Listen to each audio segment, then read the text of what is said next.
Баршаңызға сәлем, каналыма қош келдіңіздер. Бүгін кабачкиден тосап жасап үйренеміз, яғни варенье жасаймыз. Барлық керек заттарды описание бөліміне жазып қойдым. Кабачкилеріңіз үлкен болса, ортасынан бөліп, қабығын ашып, жақсылап сыртын тазалаймыз. Енді ет тартқыштан өтетіндей етіп тураймыз. Егер кабачкиларыңыз жас болса, дәндерін алудың қажет жоқ. Мен осылай дәндермен бірге қосып турап, ет тартқыштан өткіземін. Енді лимонымызды жақсылап жуып, қабығымен қосып тураймыз.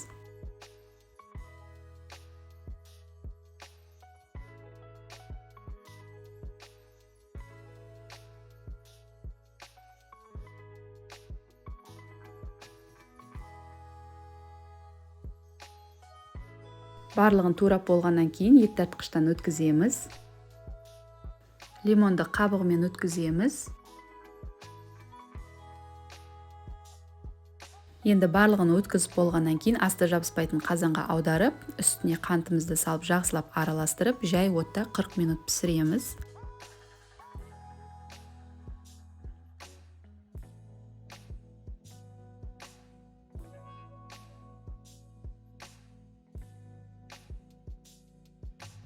Он 15 минут қайнағаннан кейін вареньеміздің бетіне осындай көбіктер шығады. Жайлап, жинап, алып тастаймыз.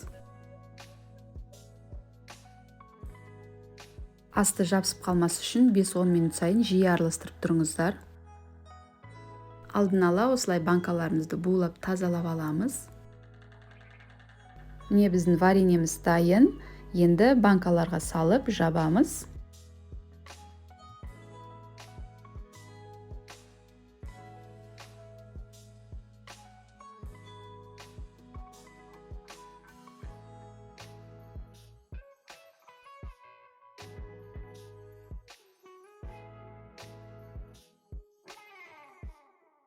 Жасап көріңіздер, ерекше қышқыл дәмі бар, нағыз қыста жейтін варенье болады.